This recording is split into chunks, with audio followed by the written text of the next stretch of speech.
नमस्कार मुझा प्यारा भावरों भेनरूं। मां आशा तो कयां तव्हां ऐं तव्हांजो परिवार ठीक ऐं सुरक्षित हूंदो।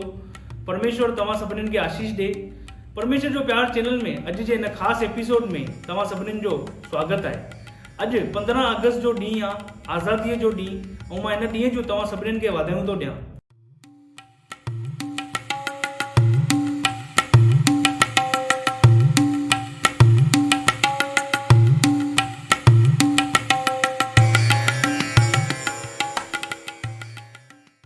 असां ॾाढा ख़ुशि ऐं आनंदित आहियूं कि अॼु खां 77 साल अॻु इन ॾींहं ते ई असांजो प्यारो देश भारत अंग्रेजनि जी ग़ुलामीअ मां आज़ादु थियो। अॼु असांजी पीढ़ीअ खे हिन आज़ादीअ जो महत्व जो अहसासु ओतिरो न हूंदो जेतिरो असांजे उन पूर्वजनि खे वॾनि खे हुयो जेके उन ग़ुलामीअ में रहिया हुआ। मां तव्हांखे ॿुधाइण थो चाहियां, उन ग़ुलामीअ में रहंदे उन्हनि केतिरियूं ई परेशानियुनि जो उन्हनि खे सामनो करणो पियो। उन्हनि खे अंग्रेजनि जे द्वारा ॾाढो दबायो वियो, उन्हनि जे मथां चङो सताव थियो, उन्हनि खां ॾाढो ग़लति तरीक़े सां सुलूक कयो वियो, महिलाउनि खां ॾाढो ग़लति कयो वियो, उन्हनि खां ॾाढी माराकुटी कई वई, उन्हनि खां ग़लति तरीक़े सां टैक्स वसूलियो वियो, उन्हनि खे लूटियो वियो। एतिरे ॻाल्हियुनि में उहे सभु वीचारा असांजा भारत देश जा वासी फाथल हुया।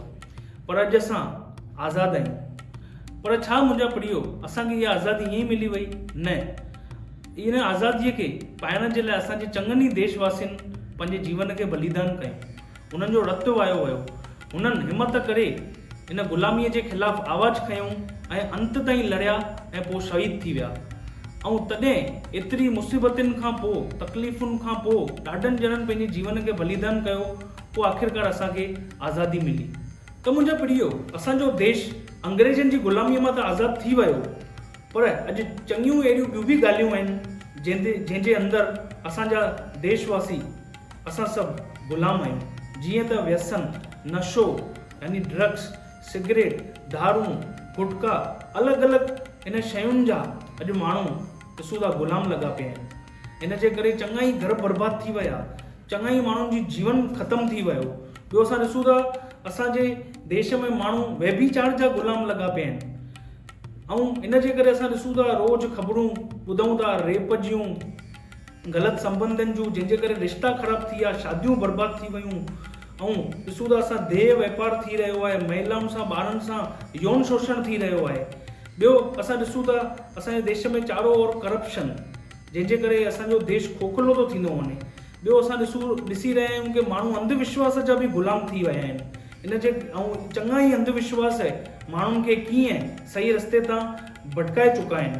ॿियो असां ॾिसूं था कि असांजा देश जा माण्हू पैसनि जा ग़ुलाम लॻा पिया आहिनि। इन करे असां ॾिसूं था चारो ओर फ्रॉड, ॿिए नंबर जा कम, ग़लति तरीक़नि सां माण्हू पैसे खे हासिल था कनि। पैसे खे हासिल करण जे लाइ चङियूं ई हदूं बि था पार करे छॾनि।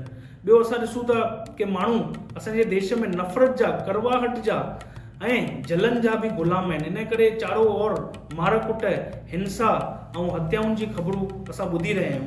ॿियो असां ॾिसूं था कानून जो कोई डपु कोन्हे, चङो अन्याय थी रहियो आहे। अॼु असां चारो ओर माण्हुनि जे जीवन में, असांजे देश में इन्हनि ॻाल्हियुनि खे ॾिसी रहिया आहियूं। ऐं मां तव्हांखे ॿुधाइण थो चाहियां, इन ग़ुलामीअ मां आज़ादु थियणु ॾाढो ज़रूरी आहे। तॾहिं ई असांजे देश जे माण्हुनि जो जीवन सुंदर थींदो ऐं असांखे सची आज़ादी मिलंदी। असां उहा सची आज़ादी अनुभव करे सघंदासीं।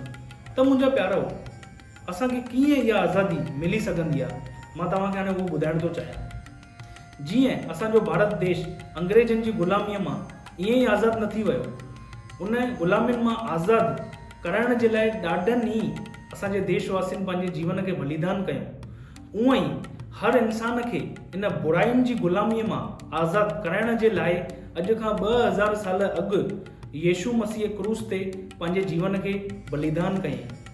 बाइबल चए थी, जेको बि यीशू मसीह जे इन बलिदान ते विश्वास कंदो ऐं उनखे पंहिंजो उद्धारकर्ता स्वीकार कंदो, त उहो माण्हू इन बुराइयुनि जी ग़ुलामीअ मां आज़ादु थी करे सची आज़ादीअ खे पाईंदो। मुंहिंजा प्रियो, असांजे भारत देश जी प्रार्थना छा आहे? असतो मां सद्गमय, तमसो मां ज्योतिर्गमय, मृत्योर्मां अमृतम गमय। इन जो मतिलबु आहे कि हे परमेश्वर, तूं असांखे असत्य मां सचाईअ जी ओर वठी हल, अंधकार मां रोशनीअ जी ओर वठी हल, मौत मां जीवन जी ओर वठी हल। ऐं बाइबल में यूहन्ना जी किताब में यीशु मसीह चयईं, राह सचाई ऐं जीवन मां ई आहियां, बिना मुंहिंजे द्वारा कोई बि माण्हू ईश्वर ताईं न पहुची सघंदो। छा मुंहिंजा प्रियो, तव्हांखे इहा सची आज़ादी खपे जेकी यीशु मसीह असांखे ॾिए थो? परमेश्वर तव्हां सभिनीनि खे आशीष ॾे।